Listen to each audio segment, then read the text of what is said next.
You're listening to Cosmic Cousins Soul-Centered Astrology. I am your host, Jeff Henshaw. Thanks for tuning in. Cosmic Cousins is dedicated to honoring the interconnectedness of our universal family through embodied health, self-discovery, and deeper learning. And it is here to bring you back into alignment with the cosmos. So thank you for being here as always.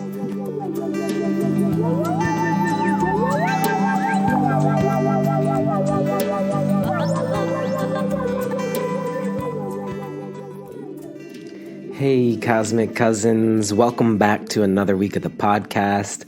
This is our Virgo Full Moon podcast episode. So for those of you who are Virgo Sun, Moon, or Rising, this is a special lunation for you. And for those of you who are Pisces, this is your sun season. Happy solar return to you. The full moon of Pisces season will always be in Virgo, the polar sign. And Virgo is here to help us balance the vastness of Pisces season. Virgo helps us to balance that through nurturance, through practical healing. So this Virgo full moon is here to remind you that you are loved in the most practical of ways. So happy Virgo full moon to you.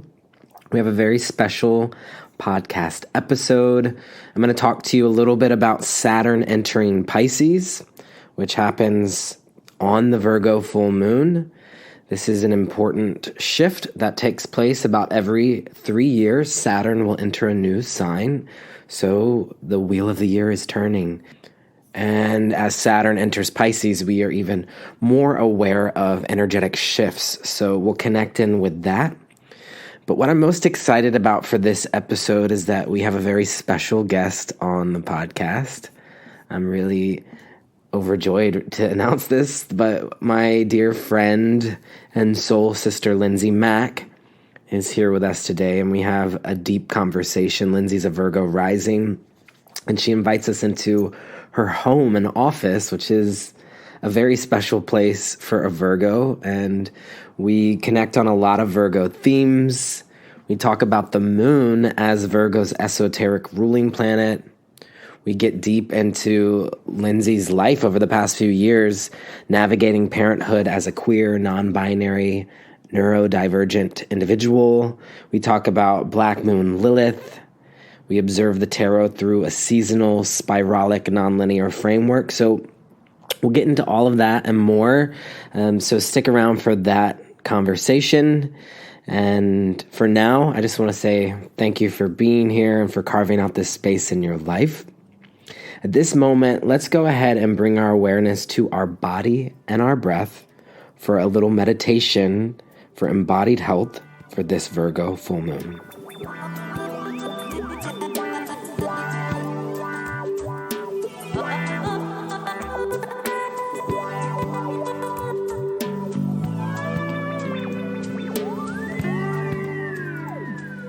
Taking a deep, nourishing inhale into the body. As you exhale, allow yourself to fully arrive here. As you inhale, you can connect to the light of the full moon. And as you exhale, you can allow your body to soften and to relax, to be in a place of receptivity. So the full moon can bring heightened emotions, heightened intuitive awareness. And so by carving out this space in your life to bring greater awareness to your body and your breath helps to facilitate greater healing in your life. And that is one of the attributes of Virgo. It is a energy of tremendous healing. The phrases that I have for us for this full moon are: I organize, I serve, I heal. I organize, I serve, I heal. And I'm feeling particularly drawn to the Queen of Pentacles in the tarot as an image to meditate on for this Virgo full moon. Could also use the Page of Pentacles, the Hermit, even the Magician, which is the card that's often associated with Mercury. But each time we gather, I'll always offer you 3 phrases, and these phrases can act as affirmations, inspiration for writing prompts. They could be a 3-card tarot spread. And if you do choose a card or select a card for each of these 3 phrases, I would love to learn what you pulled. You can always tag me on Instagram. I organize, I serve, I heal. So we could breathe those into the bodies. Virgo's body part. Each astrological sign is connected to a different part of the body, and we connect to that each time on this podcast. But Virgo is connected to the digestion, to the stomach, to the belly. It's also connected to the fingertips and the fingernails. But what would it feel like for you to breathe these phrases into the digestion? I organize, I serve, I heal. Notice if you're gripping or holding on in this part of the body, and if you are, on the exhale, can you give yourself permission to relax and to soften here? And so again, the Virgo full moon, it's here for us.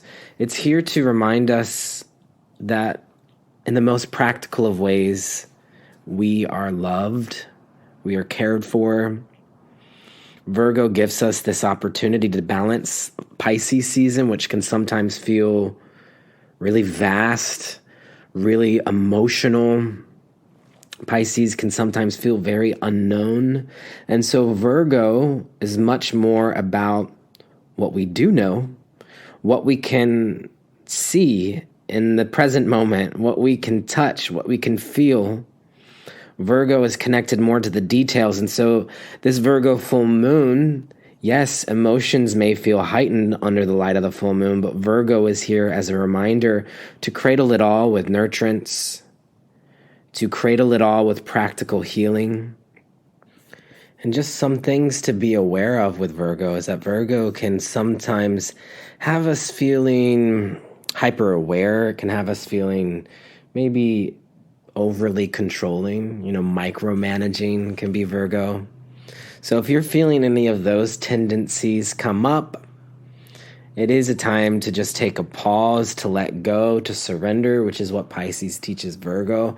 So we're finding a balance between these 2 signs, but when we bring them together, they really bring a lot of love and healing to the body, mind, and spirit, both devotional signs, Virgo and Pisces.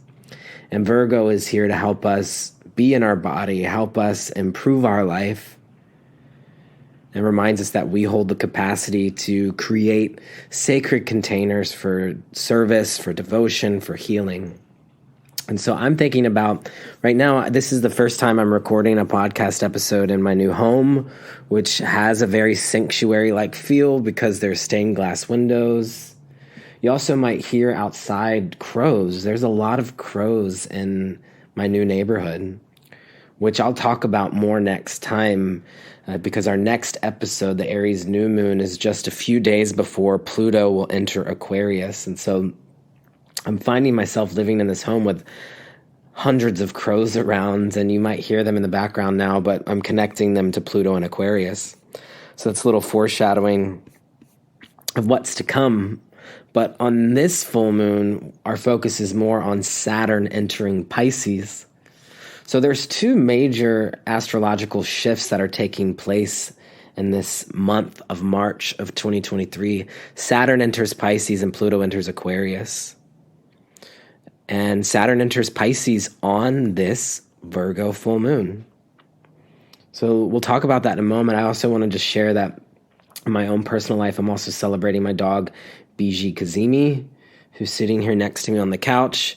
I adopted him 2 years ago on the Virgo full moon, so we are having our 2-year anniversary, and he's looking at me quite lovingly right now because he knows I'm talking about him. But he's curled up here taking a nap and yawning next to me. He's a Virgo sun with a Taurus moon conjunct Uranus and a Cancer rising. So I'm very grateful for him in my life. We've been on quite a journey together, and I know this next year we'll continue to be on a journey together.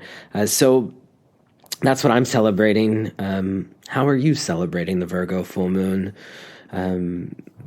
Perhaps you'll gift yourself some sort of healthy food, or maybe you'll carve out some extra space to be with your body. Maybe like a restorative yoga practice could be really nice.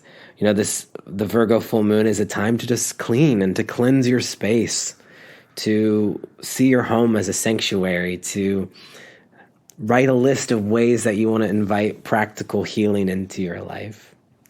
So I hope that you carve out that space in your life and give yourself extra permission to rest, because we know Virgo can sometimes be overworking itself.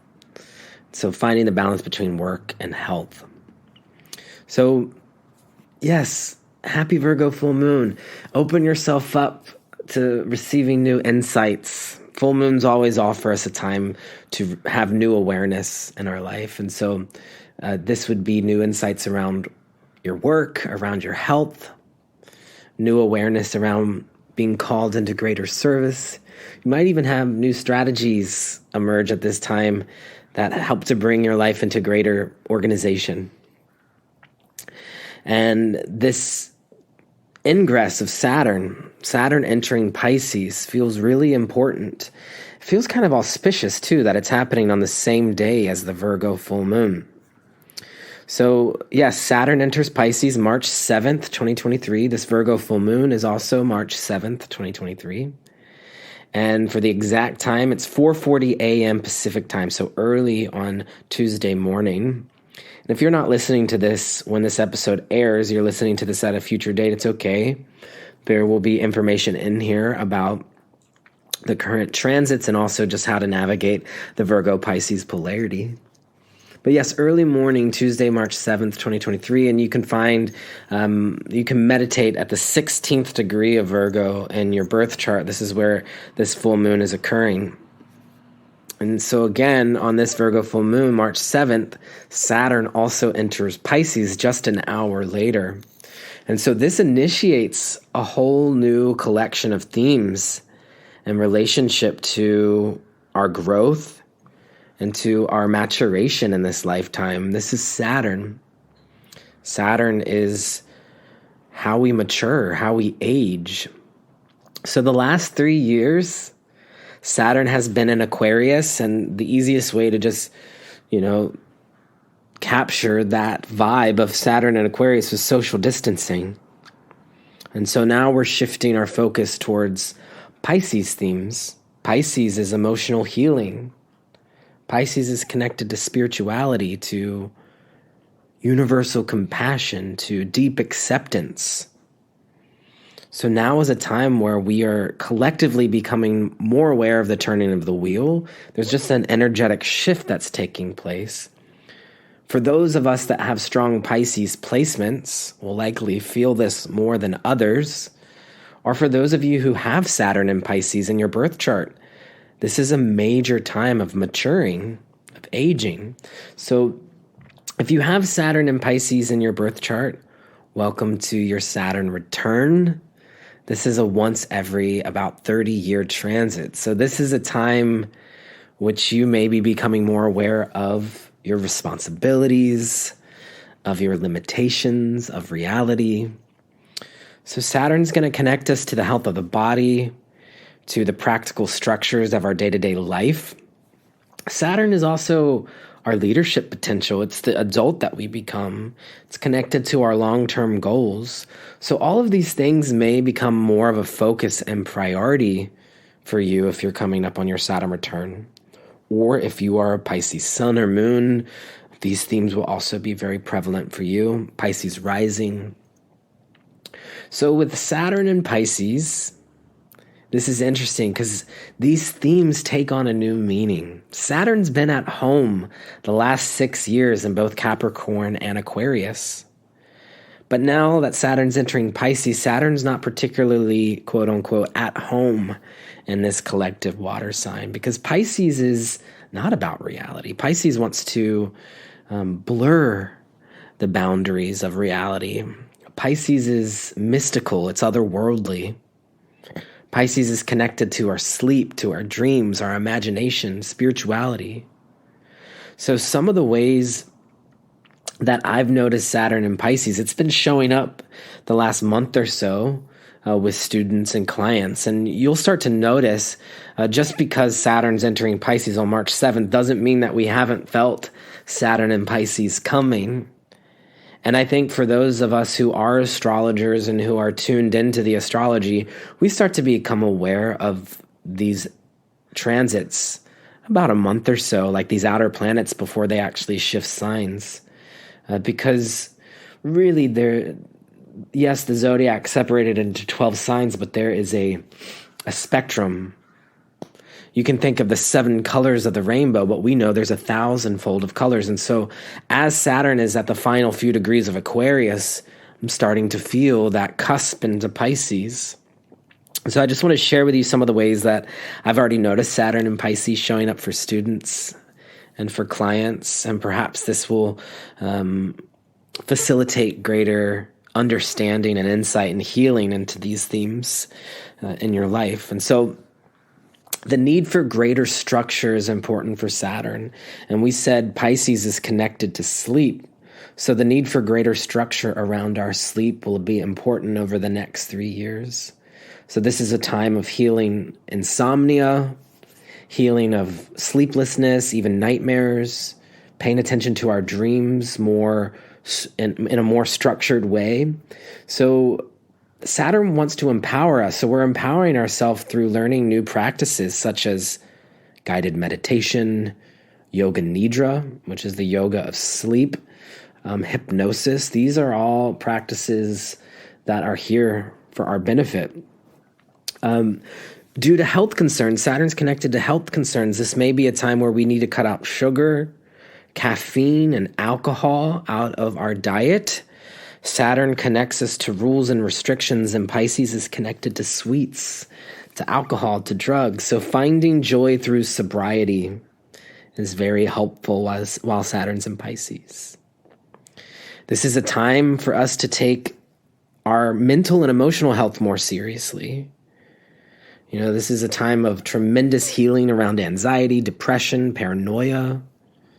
So committing to a regular meditation practice, committing to a regular spiritual practice, committing to a therapist or a spiritual mentor to help navigate the vastness of our emotions.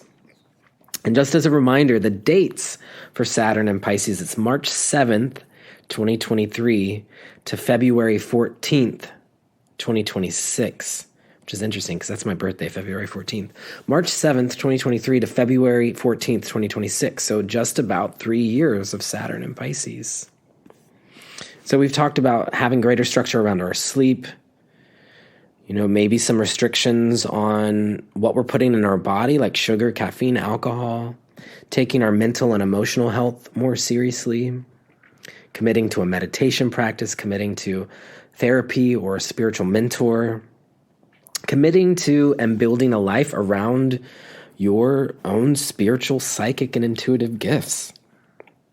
This could be seeking greater training to step into your purpose. Saturn is all about you stepping up to the podium of your higher self. So seeking greater training around being a healer or a medium or an intuitive or a space holder. This is very supportive of Saturn and Pisces. Pisces is not just spirituality, it's also connected to artistic expressions, particularly poetry, music, dance, film, photography. So this is a time, if you're a poet, Saturn's entering Pisces, it's time to publish your poetry. If you're a musician, now's a time to commit to music. Maybe you finally make that album, or perhaps you're starting to really realize how music is a tool for healing, how music is a prayer. So getting a degree in the arts, finding some sort of structure for your creative outputs, finding a structure for your spiritual thoughts, like releasing an oracle deck. That feels very Saturn and Pisces. I've also seen this coming up quite a lot in the past few weeks, but people wanting to take plant medicine or other drugs more seriously and more responsibly to help facilitate greater emotional release, ancestral healing, past life healing, spiritual healing. So becoming certified to facilitate these experiences is supported by Saturn and Pisces. Using your leadership gifts your organizational gifts to be of greater service to underserved populations. Pisces is connected to people who are underserved. So we're talking elderly, talking babies, cancer patients. This is hospice care, connecting to the houseless community, rehab centers, retreat centers, hospitals, places of healing. So Saturn entering Pisces is helping to bring organization and leadership to these areas of life. And really, if we're looking at the vastness of Pisces, Pisces is the final sign of the wheel. So it's the end of karmic cycle. So we're fully committing to the end of a karmic cycle. That is a very broad stroke. So take it as you will. Making forgiveness, compassion, listening, and understanding a daily practice of devotion. And so what's so interesting about all this is Saturn, even though it's not a ruling planet for Virgo, Saturn and Virgo have a lot in common. So Saturn being in Pisces it is highlighting the Virgo polarity for Pisces over this time period. And really, the cosmos is giving an extra nudge of a reminder of just how important the polarity to Virgo is, because Saturn is entering Pisces on the same day as the Virgo full moon. So whatever you have in Pisces is really learning about how to evolve through Virgo while Saturn's in Pisces. And Virgo reminds Pisces, again, we talked about this because it's the Virgo full moon. Virgo reminds Pisces to connect to medicine, to connect to healing, to the practical, to come back to the health of the body, to create systems and structures to make better sense of your need to be of service. So we're focusing more on the details. We're engaging in holistic well-being. So whatever placements you have in either Virgo or Pisces, they're going to be going through some sort of initiation of soul growth over the next 3 years.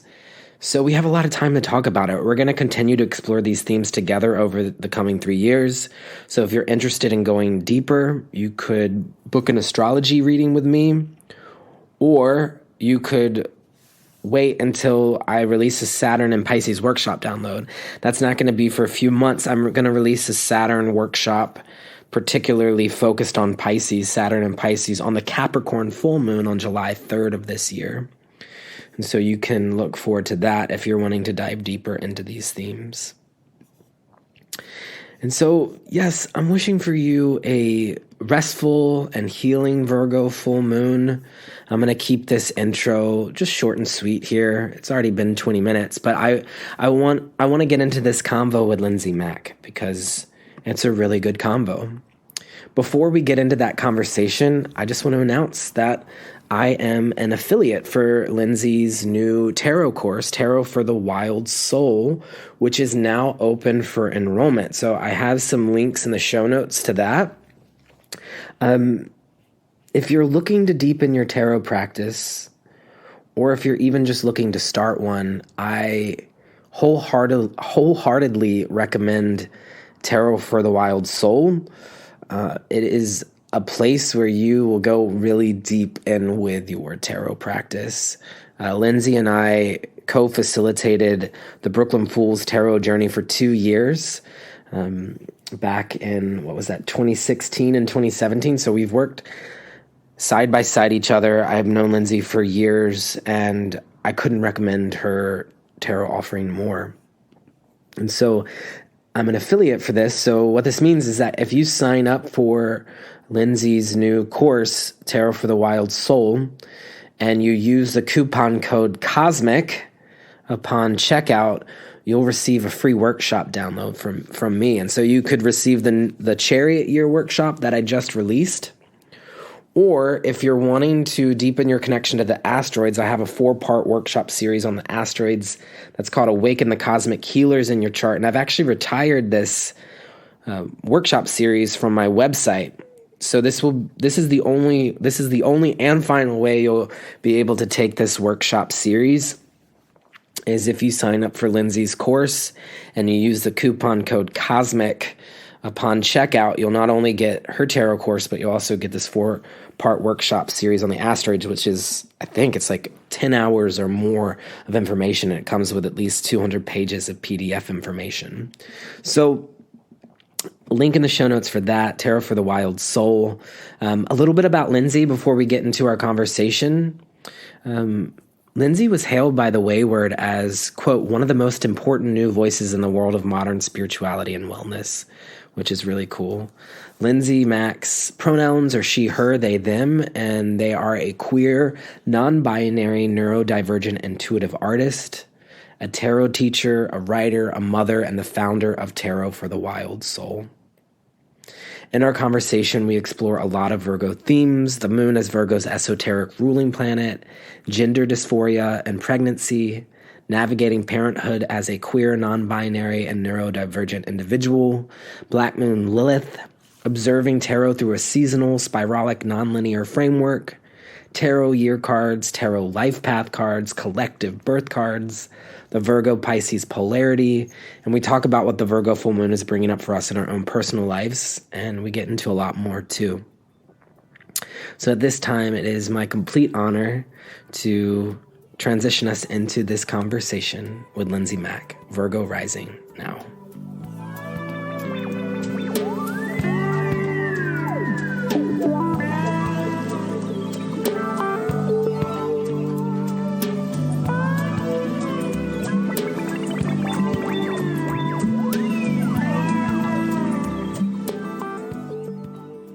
So today on the podcast, it is my complete joy and honor to welcome back to the podcast my dear friend, soul sister, Lindsay Mack. I feel like Dolly Levi entering the Harmonia Gardens Cafe again, which is a reference for that is 100 million years old and tells you the kind of person I am. But it's so good to be back. Yeah. I love you. I love doing this podcast, and I feel honored to be here. Thank you for having me. Thanks for being here. Of course. And not only is it special for us to be gathering in this way again, under the light of the Virgo full moon, we're also in your office too, which this is the first time that I've ever had the chance to get to collaborate with you in your new space. Yeah. So a lot has happened over the last 4 years. Yeah. And maybe we'll get into some of it today. Yeah. But the last time that we recorded, I think we might have been in your place in Brooklyn, New York. I don't even remember. But I don't remember. I'm looking at the space that we're in, and I invited Lindsay on the podcast for the Virgo full moon because Lindsay's a Virgo rising. And the room that we're in feels very Virgo. Yeah. It's a treasure to me, this room. It means everything.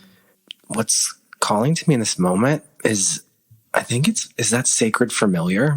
Yes. That doll? Yes. Yeah. I have a little basket down there of all of my little sacred familiars, but that one's really, really special to me and really wanted to be out. And these are felt flowers, which I love needle felting, and I've got a huge thing of it in the closet back there. This office it's like beige-ish, which is hideous, but it's like a light oat color, but it's the color that the owners, this is our rental, the colors that the owners had.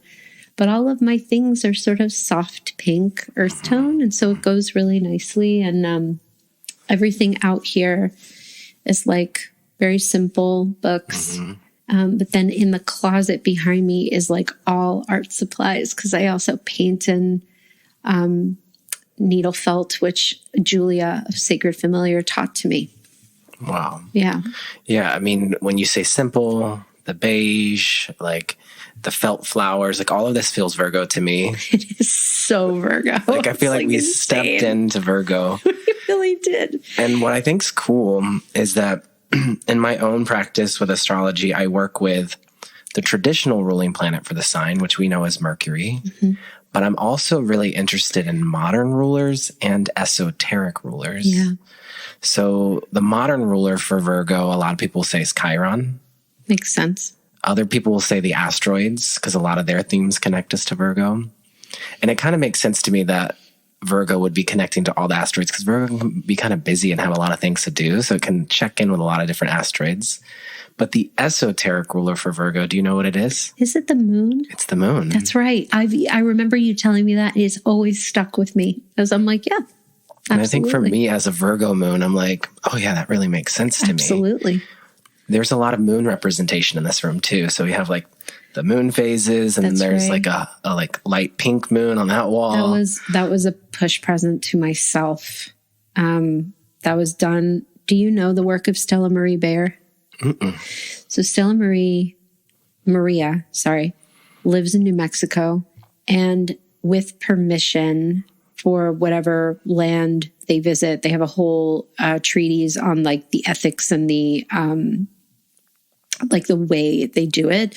But they, with permission, collect dirt and rock from different places, make it into watercolor, and then will paint. So that's made from dirt. Wow. And it's so beautiful. And I've always wanted one. And it was like right place, right time to like invest in a piece of art like that. Mm-hmm. I was really happy. And then that's by my friend Rachel. I love art and pottery. It means a lot to me. And there's a lot of different things in this room that are ancestral to me too. Mm-hmm. Like that cask is, well, no one can see it. This is not a visual medium, but that cask is something my grandparents got in Italy when they visited, one of the times they visited, which is where my family is from, with the addition of Ireland and Scotland. But they got it from a street vendor, and it's beautiful. And it's the only thing I asked my grandmother for. Wow.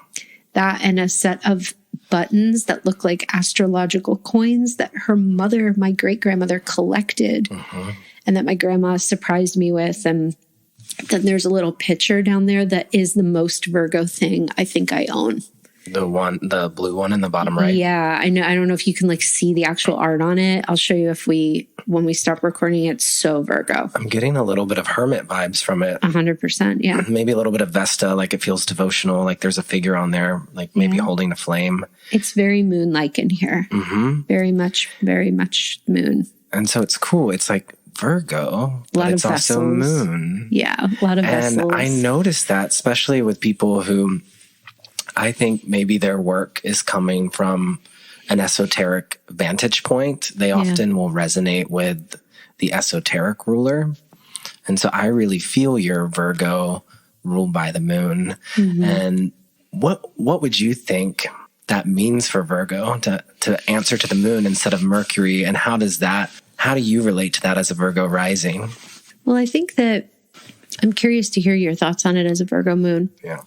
I think that Virgo, when it's playing on the part of the piano that really it shines in, there's this incredible multifacetedness to Virgo. And I actually think, and I stand by this, I don't think that there is a good, bad, either or. Like there are tremendous gifts with every sign. All of the most unbelievably profound channels and intuitives that I know have one of their big three in Virgo. I've never known anyone who's like, not just like kind of getting it, but like getting it and going as deep as it can go. It's never surprised me. All of those people have also all walked through hell in some way, shape, or form, like with their bodies or with an experience of illness or with a mental health experience. I'm not romanticizing that. And it's not to, of course, say that like you need to experience those things to be intuitive or be a healer. I've gone through all three and like, they're not fun. And I would in no way say that makes you somebody who's intuitive or has healership at all or helpership. But it just has been that I've never met anyone who hasn't gone so deep, who hasn't had one in the big three. And I think when Virgo learns, Virgo is capable of going to a Mercury space where there's a tremendous amount of like holding all kinds of different things and keeping all kinds of different things, connecting all kinds of different things, but mental versus like I've learned, and I'm going to track this back to your question, but what's really become very clear to me about High Priestess in the last few years, especially High Priestess is ruled by the moon in the kind of traditional Golden Dawn ordering and association with the tarot, as you know, is that if we're thinking about the moon never changes, but we experience so many different phases of it and signs of it. The ocean and the tides change all the time. The intuition is not fixed or static. It is, I was saying this on my podcast, like my ability to channel and hear spirit when I'm in the ER is going to be different than it is on just an easy day. That's everybody. And I think Virgo is here to really experience in a way that I think is not better, not worse, not greater, not lesser, really powerful about what it is to like lean so far into the mental, emotional, nervous system end of things and so far into the depth of the humility and the quiet, the service. There's something about like, there's just, I don't know. And so I think when I think about Virgo being ruled by the moon, I'm like, that's a healthy way to channel such power and such like electricity. There's so much electricity with Virgo energy that when applied to like, I think that's why Virgos, I think unfortunately have the reputation for being a little bit like nitpicky or critical, but I think it's that strong channeling energy turned kind of inward and then outward in the wrong direction. Yeah. Or in a direction that doesn't serve. So it's not for everybody, this Virgo path, I'll tell you that. Yeah. And we've connected on our Virgo too, of just like how it might even keep us, you know, like right now at this point in my journey, I'm not like putting myself out there to be seen. I mean, when we first started our journey together, we were leading groups of people on these sacred journeys. We're way more in the cave. Yes. Way more in the cave than we were. And it's right. And that's our Virgo for sure. And it connects us to the Hermit and the Tarot for sure. But thinking about the Moon and the High Priestess too, there's also absolutely, you know, a lot that we can glean from meditating on the Moon too. Yeah. And some of the themes, just to kind of like recap, you know, you're talking about the health of the body. The Moon's connected to the health of our body. You mentioned ancestors. The Moon's connected to our ancestors. And this is making me think of the esoteric phrase for Virgo, which I sent to you a few days ago to just kind of meditate on. And so I'll just share it with you now. And also for all of us, when we're meditating on the Virgo full moon, this can just be a phrase that you come back to and just see how it relates to your life at this moment in time. But the phrase for Virgo, and this is from Alice Bailey, is, I am the mother and the child. So we can sit with that for a moment, and it's making me think, you know, just like your journey with parenthood even, it's like bringing that up. And so I would like to just reflect on the past few years. So in the last few years, you've moved to the woods outside of Portland, Oregon. That's right. You had a baby, a little Pisces who just turned 1. You survived postpartum. I did. Emergency surgeries. I did. And in general, have experienced a lot of foundational change in your life. Yeah. And so I'm reflecting on, you know, just taking a moment to reflect on your entire journey. And one of the questions I had for you, if you feel open to talking about it, is what has it been like for you to navigate parenthood as a queer person, a non-binary person, and also someone who's neurodivergent? Oh my God. I mean, I'm glad you asked. Oh, man. So I will say that having my daughter has felt like the most important, this is a tough word, but correct thing I've ever done. And I didn't, up until like literally 15 minutes before I went into surgery to have her, because I had a C-section, I was not sure about it. But I heard to do it. It was so clear. We had been, something I have not shared really at all before, we were talking to her for years. We knew her name. We knew everything that she is, she was told us she would be. It was, I think, the most profound, like, it was profound. and kind of blew our minds, like things about her personality, so much what were told to us, and they've been true. And so there was an alignment, a chord of alignment running through the whole experience. As a queer person, it felt very powerful to be in the space of, I think, creation and like the duality that I think a bisexual person experiences on the day-to-day is just like, that never stops, regardless of who you're in relationship with, or obviously that always felt like really bright and joyful, but not completely top of mind to me. And I think it's because I'm married to someone who identifies as being gender queer and gender fluid, but was a cis masc, was born as a man. So there are all kinds of different things.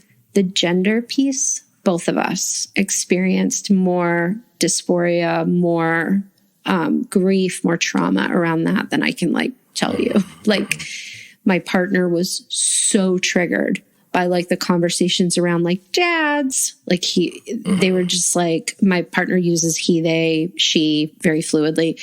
So you'll hear me use all kinds of different pronouns. But they were like, I hate it. Like, that's not the kind of co-parent I am. Like, I'm not like a dad. Like, that's not me. Like, what the fuck? So they were very triggered. They really didn't feel like there was any like material or support for them. And I mean, there were a lot of different things. Like I lived during my pregnancy in a state of gender dysphoria the entire time. It was just like, I had more body trauma, more memory of trauma in the body that I had no connection to an event for. So I just was like in my body in a low grade trauma response the entire time. And I did not choose to chest feed, which was a decision that felt really right for my partner, my baby, and me. Like it was something that like we all kind of agreed upon, like out of the gate. And she took to formula beautifully. It was like never an issue. If anyone needs to hear this, fed is best. It's great. I think however we choose or however we're able to feed our children is perfect.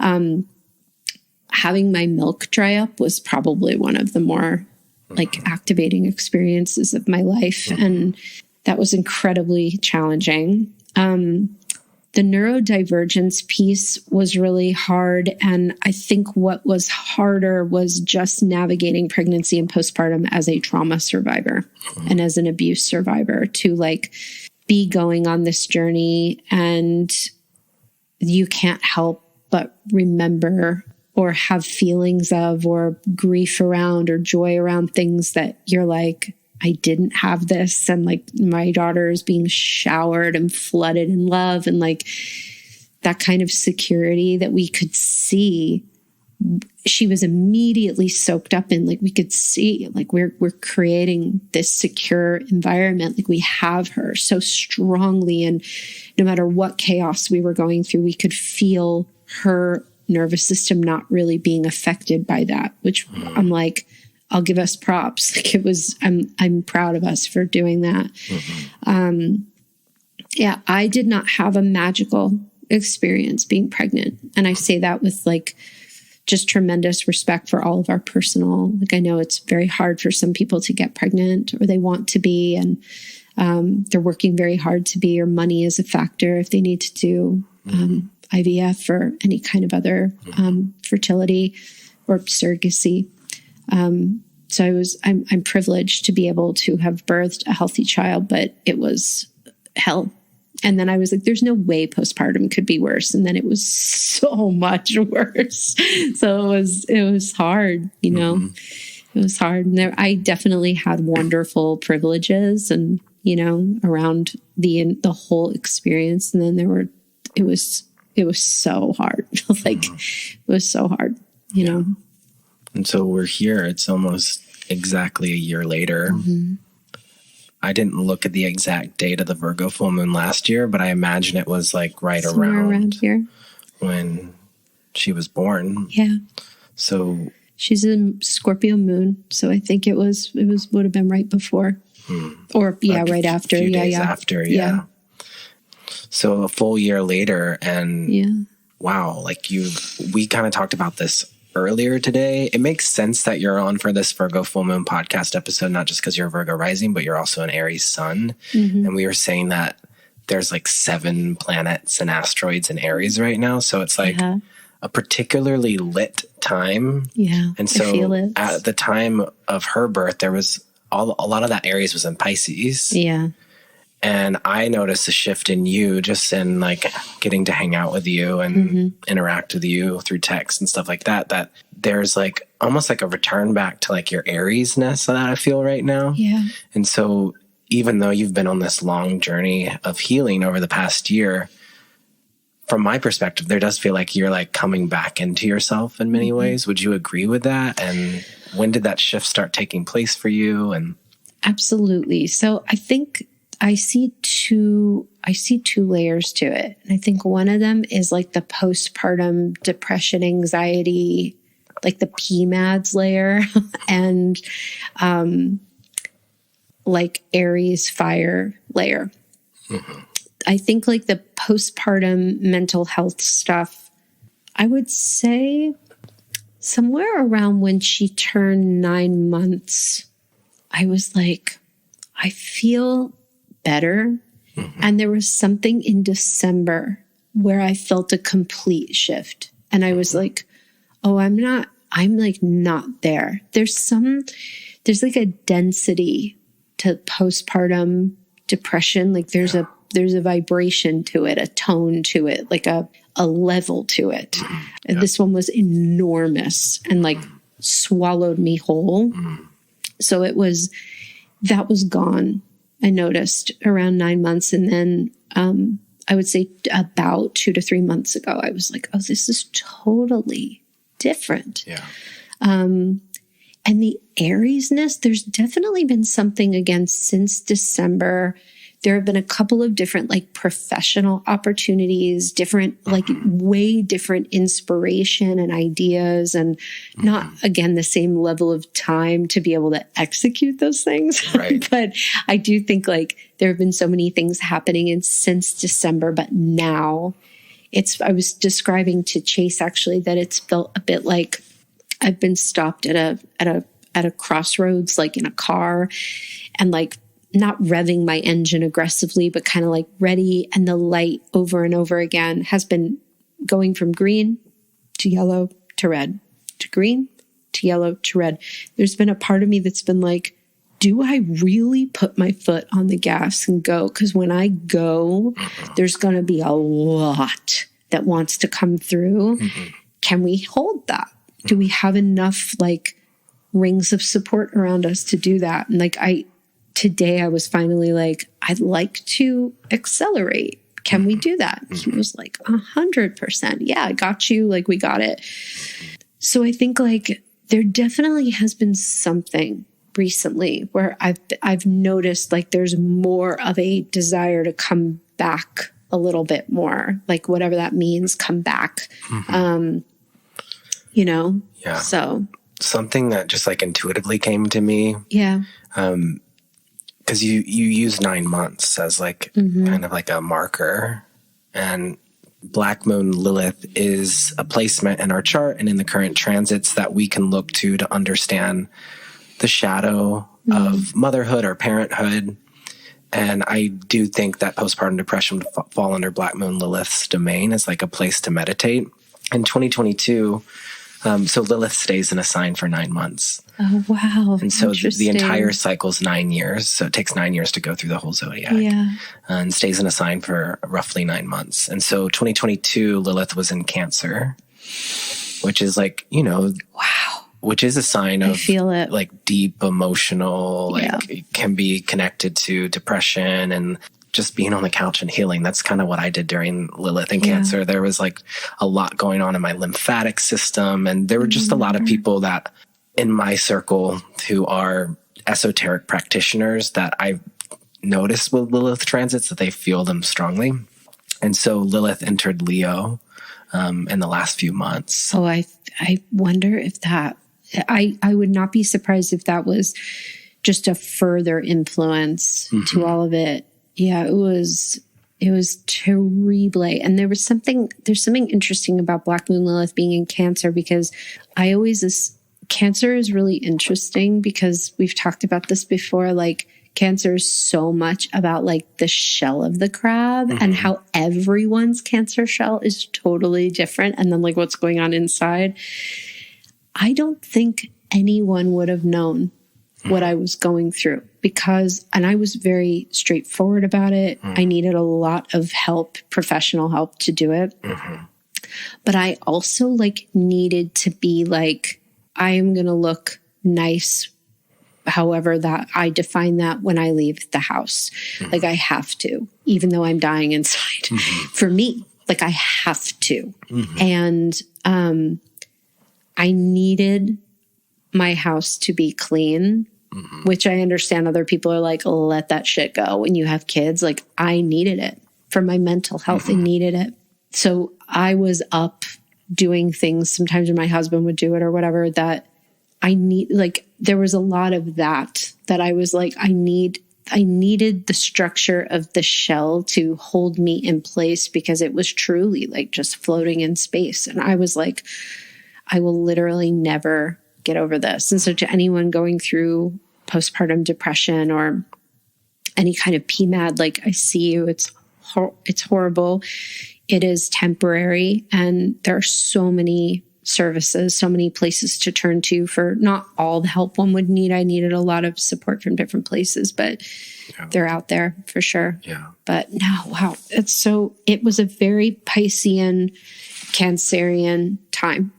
Like so watery in the middle of the night, like, where I was like, am I under the water? Am I on the surface? Am I in space? Like, where am I? It was just so hard. Yeah. It was so hard. Then a lot, like Jupiter has since moved into Aries, Lilith has moved into Leo. Like it is a bit more fiery right now.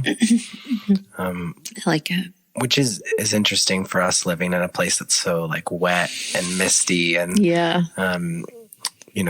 how does the astrology play into where you're living? And so that can even bring in thoughts of like astrocartography and but I don't think I want to go in that direction. I think I'm actually more interested in like kind of tapping into what makes your offering as a tarot practitioner and a teacher really unique, which is you explore the tarot through a seasonal, spiralic, nonlinear framework. I would love to know if you feel willing to share a bit more about this process of tarot being nonlinear. Sure. So I love the linearity of the tarot. I think it's great.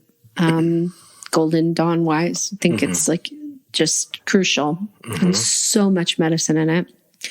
But my passion and what makes me really excited and how I personally lean on the tarot as a tool is to be with me as an anchor through whatever is arising. And for me, as a trauma survivor and someone with a panic disorder and OCD and a lot of different things going on the day-to-day, what is for me can sometimes truly be like wild highs and lows, very big highs and lows, and very big worries and very big fears. So the tarot from a long time has been such an effective tool for me, not as a replacement for therapy or medication or whatever one might be needing, or able to access.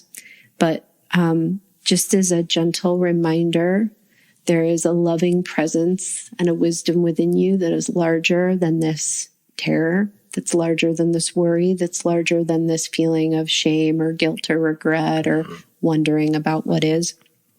And you can lean on the cards as an anchor point to help you to come back home to at least a semblance of that root, a semblance of it. And from there, the more you pull it, the stronger your grip will be. So that's the way I teach. That's the whole kind of key to it. So really at the bottom of it, what is useful with the non-linearness of tarot is that I find that rather than exploring the tarot, because I think it's wonderful to explore the tarot from the framework of like, here's the Fool, here's the Magician, here's the High Priestess. Like there's so much to glean in there. What I think is very helpful for people is to know how these cards actually work for them and show up for them, like inside of the day-to-day. Like the, reading for ourselves is all well and good, and I think is wonderful. Like if we're asking like just kind of bare bones questions, but then like what happens if we're like, we get into a financial situation where like, fuck, I literally don't know how I'm going to pay my bills. That tightness and that terror and that kind of closing in of the wider spaciousness is exactly a moment where a practice like tarot can be of use. But if we're looking at the tarot for what it could tell us, like when it will end, will everything be okay? It doesn't have that capacity, in my opinion, in a way that is reliable, like 100% of the time. What it can do is bring us back into this moment and say, okay, today, right now, what do I need in the next 5 minutes that could help me to remember inside of this worry, inside of this fear? Do I need a drink of water? Do I need to put something in my mouth that will help to regulate my blood sugar so that I can think a little bit more clearly? Like I'm all about the gritty, the moment to, not gritty like hard, but gritty like the knit grit, like the moment to moment stuff. So I think one of the most wonderful ways to learn tarot is to map it to the wheel of the year, because we live the wheel of the year. We literally move through it. It's different for all of us depending on where we're living. And obviously climate change is a massive factor in that. But I think when we know I'm in an Emperor season, an Aries season, it can help us to listen, to go ear to the ground, which is not the way we're used to working with tarot. We're used to being like, well, this is the meaning of the Emperor. Why did it show up here? What does it mean? Rather than being like, oh, Emperor, here you are. What do you have to say? Which is what I've always done with it. And I'm not sure why, but it's, I assume the card has something way more interesting to tell me than I do imposing upon it. Right. So I think that's really helpful, because then things come up. We have a Beltane season, like an Emperor season that's super snowy, where like the flowers don't bloom. And like, what is it to be in an Emperor season where the flowers don't bloom?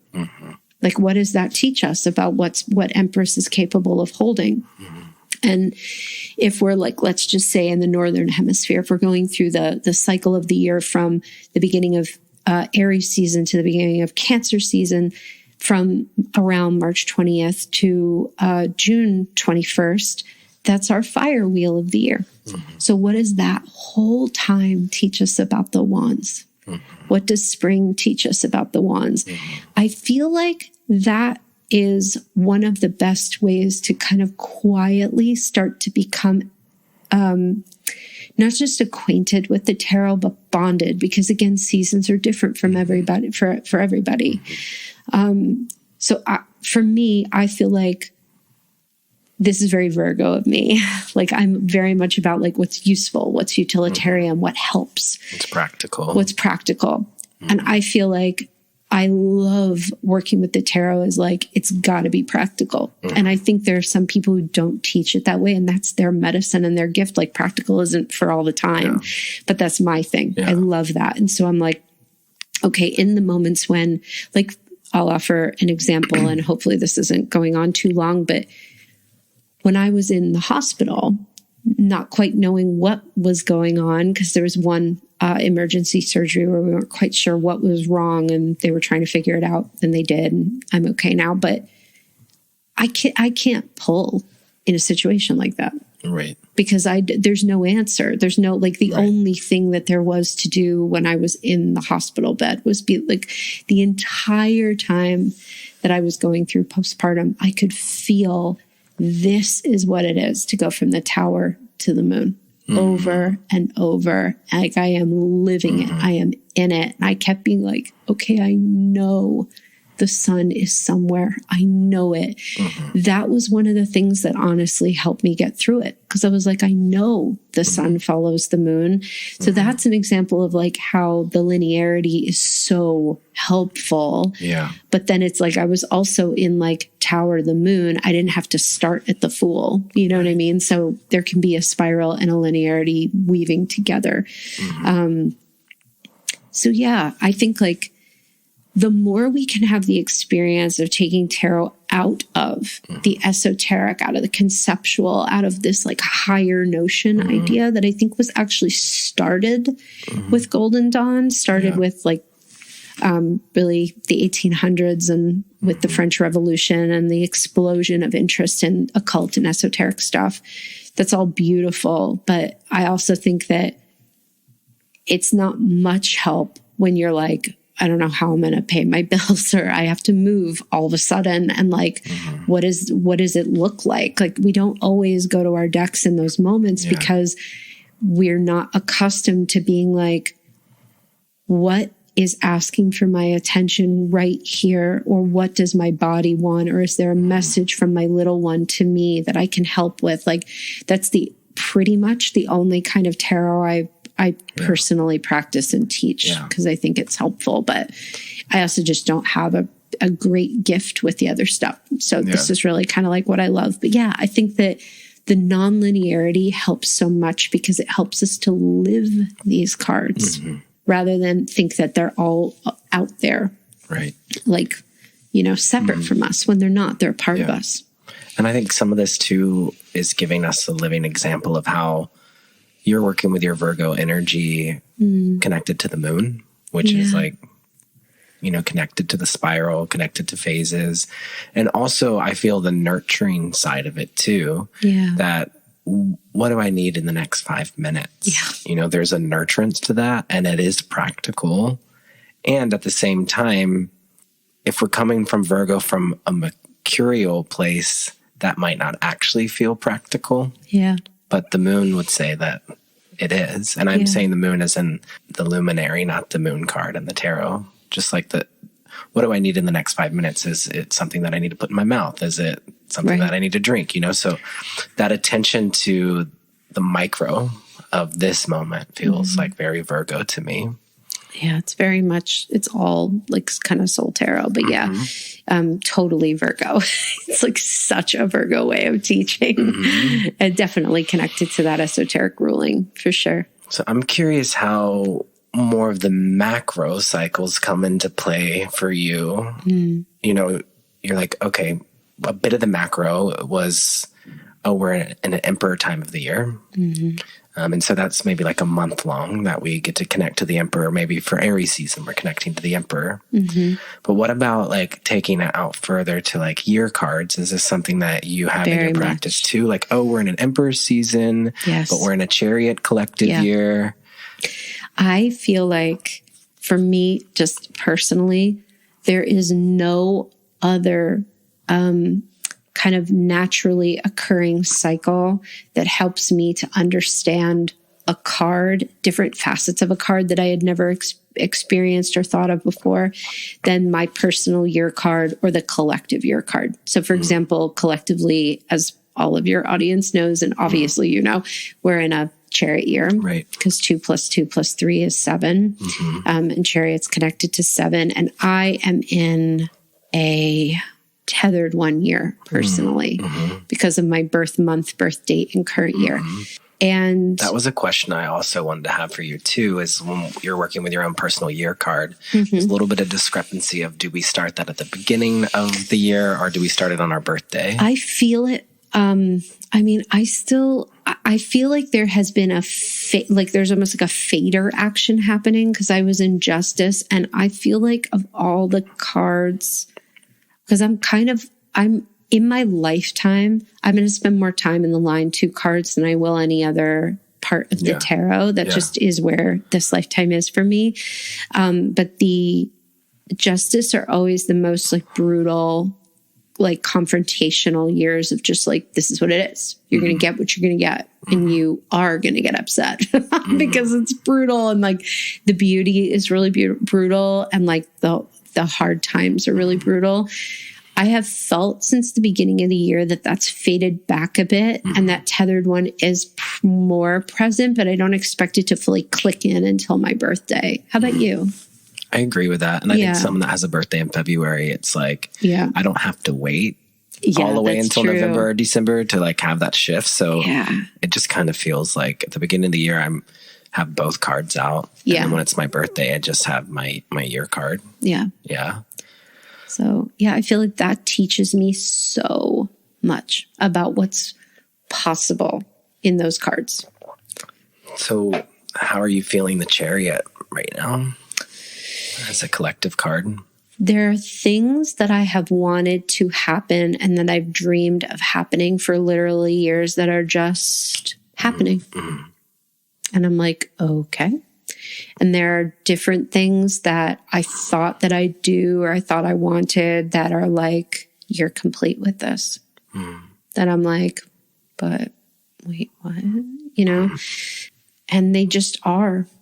You know, so there's already been a lot more than I would have ever expected of like, this is done. Or like, this is happening. And like, and a tremendous amount of change, like plans being changed. We're doing this. Nope. We're doing that. We're doing this. We're doing that. And I understand that's like life, or maybe that's just parenthood too. But like, it is way more than I would have thought. Like, there's so much more like, okay, we're doing that. Okay, that fell apart. Now we're doing this. Wait, we're actually diverting and doing a little bit of that, but then this too. What the fuck? So it's like, I just never associated that too much with Chariot, but I feel like I know a hell of a lot of people that that's happening for too. Yeah. But I feel like for you, that's been happening. Even the last few months, it's been like, this thing's going on. No, actually that thing's going on. No, that thing changed, but this is happening. And like 20% of that is happening, but now actually another, you know what I mean? The word swiftness is coming to mind. Definitely. Like it's been like a year. I mean, we're only like really not even 3 months in. And so much has shifted and changed in my life. That has actually involved me like using vehicles to move my life to a new home and, you know, just like kind of like really literal things. And it's brought up a lot around even just family stuff too, which I'm just thinking of the Chariot's connection to Cancer. And I had mentioned this to you the other day when we were spending time together, but I just moved into a new home and on the fireplace is the year 1978 printed on there. And so I just added up the digits and I was like, oh, that was a Chariot year. And then I had a moment where I'm like, oh, I was born in 1987. I was born in a Chariot year. It's wild. And I had never acknowledged that or even knew that about myself. And I just think that that's like cool in a Chariot year to realize that I was born in a collective Chariot year. So then I was like, I asked you if you knew your collective year and you were like, oh, hell yeah, I do. I do. Yeah. I got curious about it one day. I don't know why, but I was born in an Emperor year, which feels right. So I'm going to be exploring that more myself this year of just like what your collective year means. Like, what does it mean for me to be born during a Chariot year? Because I've never actually reflected on that. And so that could be something else for everyone listening is just like figure out what the collective year was when you were born. Well, I mean, I'll say 2020, as we all know, was, well, maybe not all of us, but was an Emperor year. And I mean, I moved cross country. There were so many different important things that happened that year.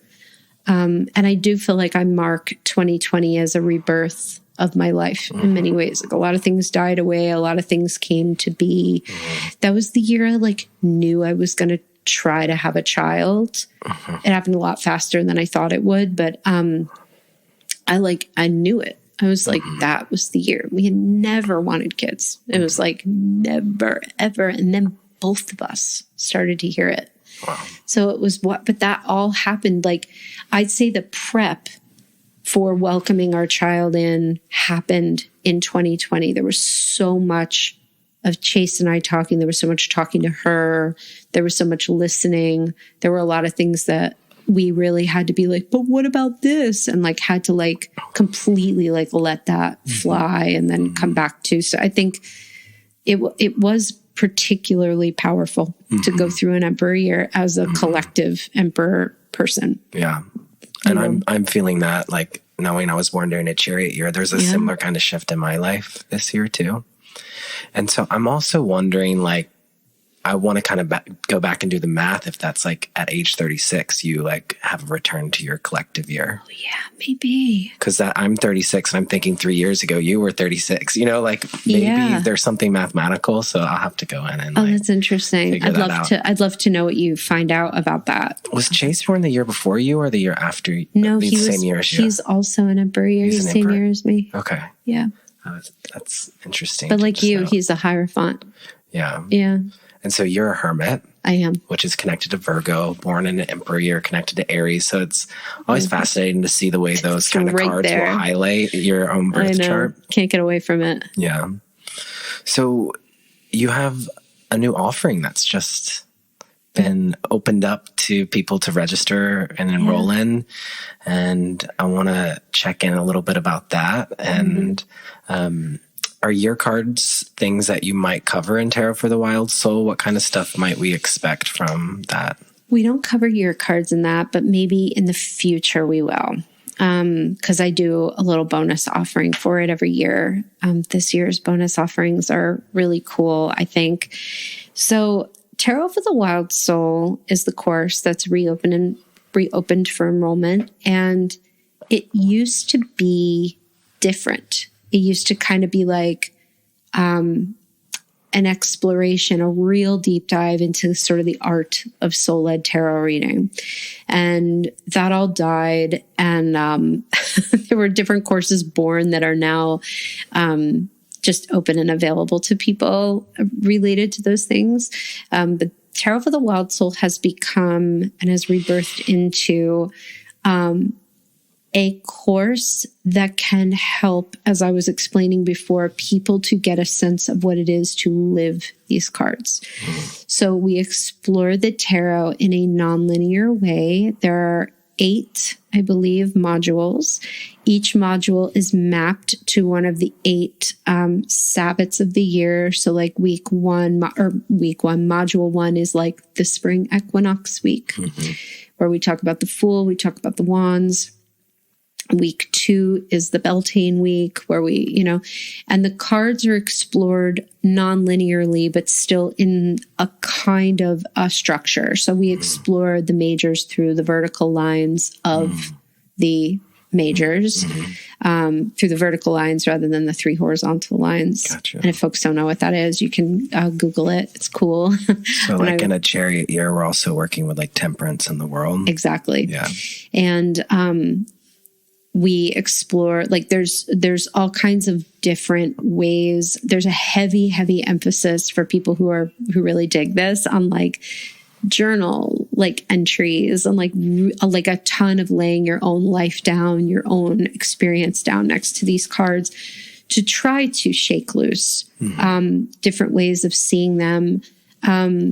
While not a course that I think it would be great for a beginner who wants sort of a different way of looking at it, like right out of the gate, it is specifically designed to be like the tarot really does not, it in the day-to-day and whatever you're going through in your life, you cannot always count on it being linear. And also, let's be real here.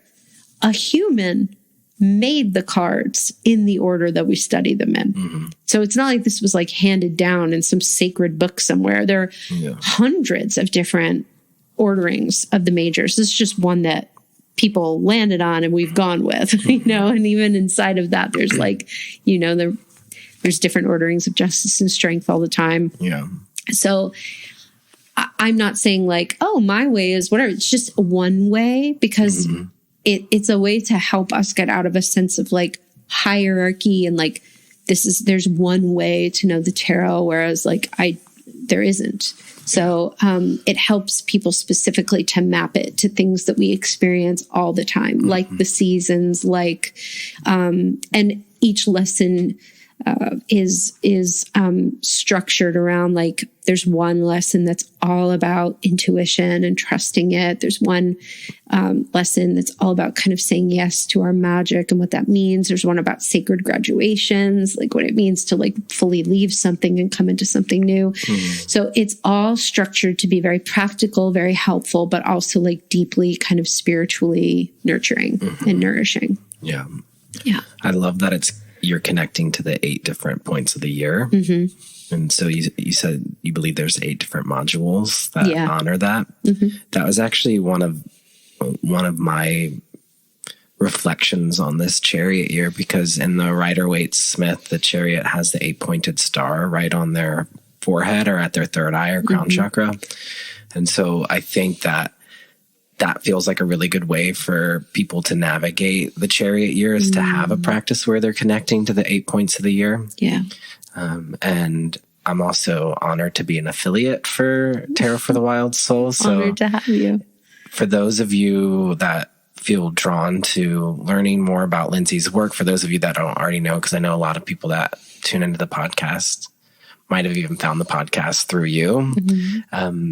But if you use the code COSMIC, and I'll remind you of this too after my conversation with Lindsay, then you will also be gifted with, you can get all of the asteroid workshops, all 4 of the asteroid workshops, or you can get this year's I did a chariot workshop download too. And so you can choose between the 2 of which one you feel more called to. But essentially, if you sign up using the code COSMIC, you get Tarot for the Wild Soul, the whole course, and also you get some of my teachings too on top of that. So that's really exciting. Glorious. Yeah.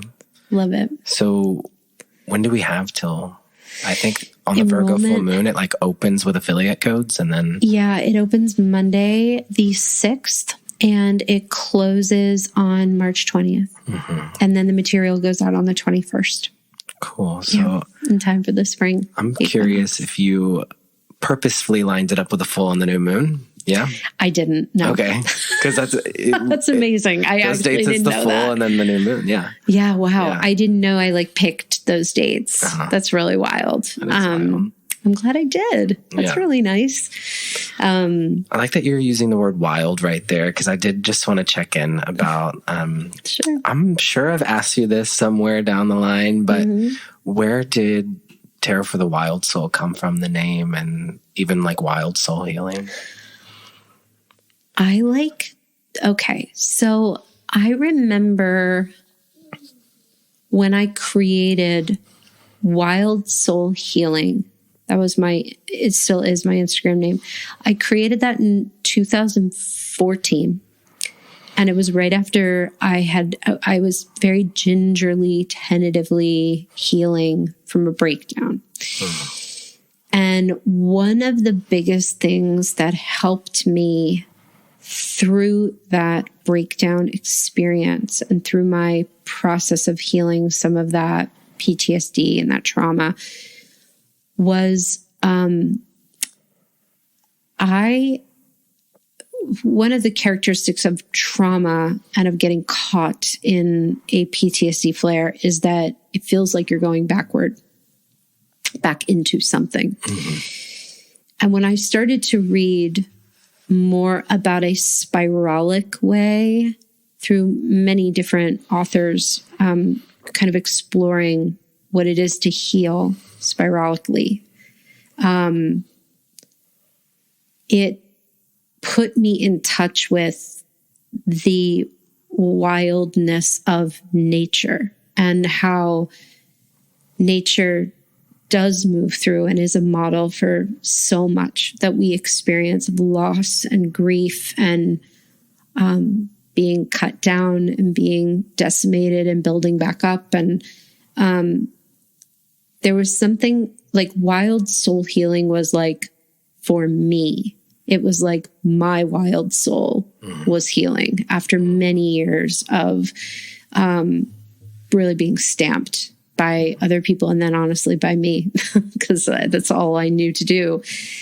And Tarot for the Wild Soul was created as a natural extension of that to basically say, there's no way, whether you're like a corporate person living in the city or like, I don't care who you are, how you flow or how you go, we are all connected to wildness. All of us are connected to the spiral. There is no way around that. We're of it, from it. We're going to go back to it. You don't need to be like baking your own bread and like making your own herbs out of stuff from your garden and like off the grid to be connected to wildness. Like there is no such thing as not being connected to wildness. You're either fully embracing it in your own way or you're not. So I feel like there's been some gatekeeping of that term as of recently. And I just feel like, especially among like certain communities related to motherhood or pregnancy, and like, there's no way you can't have a wild pregnancy or motherhood or life. Like there's literally no way. Like, so, I feel like when we reclaim tarot as a tool for ourselves and for our continual growth and healing and self-tending and self-embracing, it becomes a tool for our wildness and our soul. It really feeds that. So, again, I know like the idea of like wild soul has become like something really different than it was when I like made that. But to me, like that's where it comes from, you know? Yeah. How do you connect in with your wildness on like a day where you might be more focused on your offerings or even being a parent and things like that? I'd just be curious of ways that you tap into that. Well, I feel like, again, I'm going to go back to like, I'm a Virgo rising. So it's all like very not sexy in the way that like, I think that kind of thing is sexy, but like Virgo's sexy. Yeah, very sexy. But like, like this is a whole other conversation, but like the performance of wildness and intuition is something I take a lot of issue with, because I think that in a moment where I'm being present with my daughter and we're playing, and when I might even be feeling myself getting tugged away by a worry or by a thought or by a concern or by this or by that, but I'm with her, you know, that to me is saying yes to that wild part, because I'm opting to stay here in spite of my mind trying to pull me into something known and familiar, which is worry and chaos for me. Living out in the woods, it's not kind of possible to feel separate from that. Like it only takes like looking out the window or like taking a moment to feel reconnected to that. But, I mean, the work, like even when I'm doing like administrative bullshit, there's always a chance to have spirit come with me into even like when I choose to respond to an email. Am I saying yes to a collaboration? Am I, you know, there's so much of that for me inside of that it doesn't look like much, I don't think, to an outsider, but I feel like I'm in constant communion with that, even if it doesn't really feel that way all the time. Or look that way. I feel so much when you talk about Virgo that you are inherently acknowledging the polar sign Pisces and the way that you communicate about it, which I think that you say worry, which is actually associated with Virgo, but then you say the chaos, which is actually associated with Pisces. Yeah. Sorry, Pisces. But like the worry and the fear, the worry and the chaos, and how do we hold, you know, the day-to-day practical things with spirit and bringing spirit in, which is Virgo without incorporating Pisces does not bring the spirit or the magic. And even when you were talking about like, you know, the practicality of your tarot practice, your practicality is also very magical. Very. And it integrates the two. Yeah. So Virgo integrating Pisces into their life helps us to understand the fullness of Virgo's potential. Yeah. Yeah. Yeah. So we're coming close to our time together. I have no idea what time it is at all. Like me neither. Yeah, I am. No clue. But it feels like we're getting. Yeah, it feels right. Yeah. So, you know, I'm curious as we're closing our time together. what this Virgo full moon is representing for you. If there's anything that you are reflecting on or healing at this time, I heal is a phrase for Virgo. I organize could be a phrase. I serve. I heal, I organize, I serve. Well, I was just sharing because the full moon is the 6th. Mm-hmm. Yeah, it's tomorrow. So the full moon, the exact time for it, it's actually technically the 7th, like really early in the morning. Got you. But we'll be feeling it, and this episode will come out on the 6th. Okay. But the exact time is 4:40 a.m., and it's at 16 degrees of Virgo. Okay. I feel like it's interesting because you and I and Chase were just talking about this before we recorded, that today I had this like really lovely and exciting meeting with some folks that just really got like my Aries fire going in a different way than it has in a long time. And again, I've had a couple of different like professional opportunities that are not fast burns. They're a little bit more slow burn come in since December. There is something that's happening right now at this time that feels like I have been asked for a while, like, these things are going to take a lot of time, a lot of attention. Are you willing? Are you available? Do you trust that you'll have what you need and that you can manage this, you can balance it? I don't totally trust that I can manage it and balance it, but I do feel like this Virgo full moon feels like I am saying yes again to a level of production with my work that I haven't really had actually since like before, like I want to say 2018, like a lot of different levels of service and creation, a lot of different kinds of service, because I've only been doing online courses for the last few years. Yeah. And I'm getting pulled into different things, getting pulled into books and into in-person stuff. And I've been kind of afraid of it, like a little bit like, I don't know what it is. It's unknown to me, like collaborations, like it's different. Yeah. Some more live stuff. Yeah. And, sometimes I get pulled a little bit closer to readings, which I haven't done a reading in professionally in forever.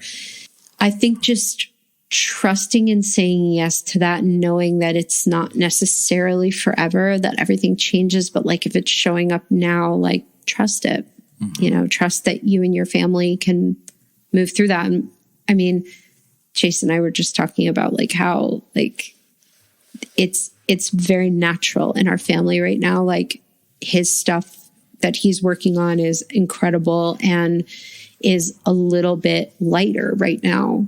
And my stuff is coming in very naturally, very strongly. And it always changes with us. Like when his stuff comes in that he's like, whoa, I have an idea of something I'm creating. I have an opportunity. Like my stuff is naturally a little bit lighter so that we can kind of support one another. So, long story short, it feels like how I always feel when the sun moves into Virgo, which is like, we're going. Yeah. You know what I mean? We're going, we're creating. There's always a massive kick up during that time for me of ideas and different things. So it feels like engines whirring and that light turning green and me actually going with the light rather than waiting. Yeah. What about you? And I almost even feel like as the sun enters Aries, that will be like maybe when it's like ready. Go. Get ready. Yeah, because there's just a lot of Aries energy on this full moon. It's Vesta, Jupiter, Chiron, Venus, Eris, and Juno all in Aries. I feel it. Yeah, that to a point. Yes. And I like that you're bringing in the focus on your work and your offering, which is... As a Virgo rising, you might feel that on every full moon is like coming back to your work and offering. You don't. I don't. That's good to know. Sometimes full moons are like brutal for me. Yeah. And they'll bring up like actually the opposite, like you're failing, you're never going to be successful again. Like, because I go through those things too, I'm assuming like everyone, but like very extra for me. Like, I don't know, it might be where the Leo moon comes in that I'm like, oh my God, I'm finished. Yeah, there's a little bit of internal drama. Yeah. And then, but like it's more privately felt. And then then it's like gone. But I have to feel the whole thing all the way through in order to get to the other side, which is hard. But yeah. What about you? I'm curious what's showing up for you in this Virgo full moon. Thanks for asking.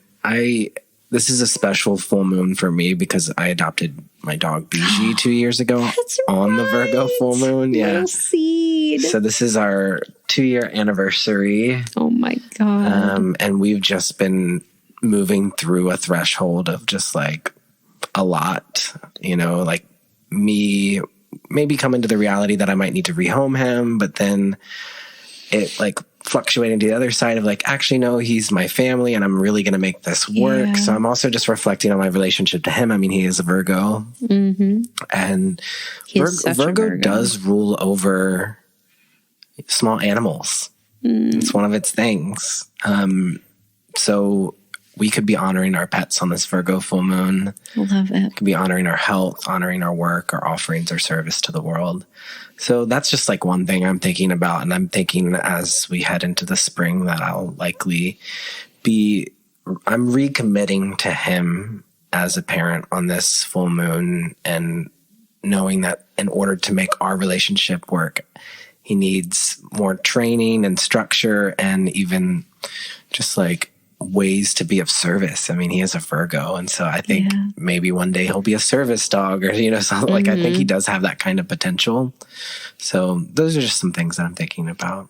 It's so beautiful. And wanting to get back into my body too. Like every Pisces season, like it's like I completely leave my body. Yeah. And so I'm just reminding, okay, time to come back into the body, and maybe not drink as much caffeine as I've been drinking, because Pisces season, I'm usually always drinking caffeine, especially with all this Aries energy you going on. You got to get through somehow. Yeah, you got to get through. Whew. So, I might drink a green juice or something instead on the full moon, just in honor of Virgo. That's really, really beautiful. The small practical things. Yeah, absolutely. Yeah. I love it. Okay. Well, thank you so much for carving out the space in your life today and inviting me into your beautiful home, your beautiful office. And thank you for having me. Thanks for being here. Thank and I'll put all the links in the show notes to Lindsay's stuff. I'm sure you already know how to find them, but either way, we all love you here on Cosmic Cousins. I love all of you too. It's one of my favorite places to come back to. Feels like coming home. It does. Thank you for having me. Thank you.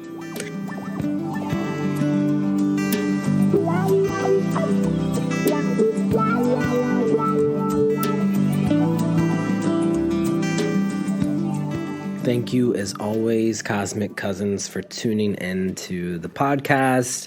If you'd like to help support the production of this show, you could become a Patreon supporter at patreon.com/Cosmic Cousins.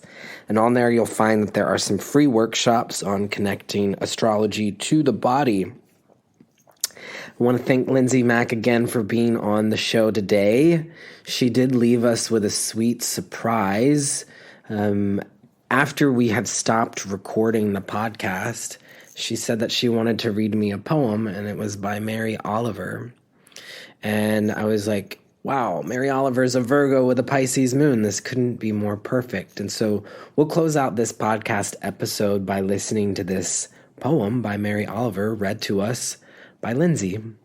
But before we do that, I just want to say, if you're interested in working with me one-on-one, I do have some astrology and tarot readings available.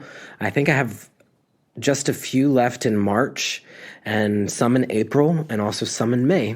I also am pretty booked up with one-on-one mentorships. However, I am taking applications or just emails from people who are interested in working with me one-on-one through a mentorship that would be interested in starting later this spring, perhaps in May or June. So if you know that you'd like to work with me one-on-one to deepen your craft, particularly if you have Saturn in Pisces, or if you have some major Pisces energy, this could be a good time for you to commit to doing something like a mentorship. Then hit me up. I'd love to discuss what that might look like for you. And so, as always, thanks for being here, tuning into the podcast. If you feel called, you could leave some reviews. You could rate 5 stars. And I'm sending you a lot of Virgo love. Let's close out our time now with this poem titled I Worried, which is so Virgo, by Virgo poet Mary Oliver. And see if you can notice the Virgo and Pisces polarity, the themes that we've been discussing come up in this poem. And so let's listen to this poem read by Lindsay now. I Worried by Mary Oliver. I worried a lot. Will the garden grow? Will the rivers flow in the right direction? Will the earth turn as it was taught? And if not, how shall I correct it? Was I right? Was I wrong? Will I be forgiven? Can I do better? Will I ever be able to sing? Even the sparrows can do it, and I am, well, hopeless. Is my eyesight fading, or am I just imagining it? Am I going to get rheumatism, lockjaw, dementia? Finally, I saw that worrying had come to nothing, and I gave it up. And I took my old body and went out into the morning and sang.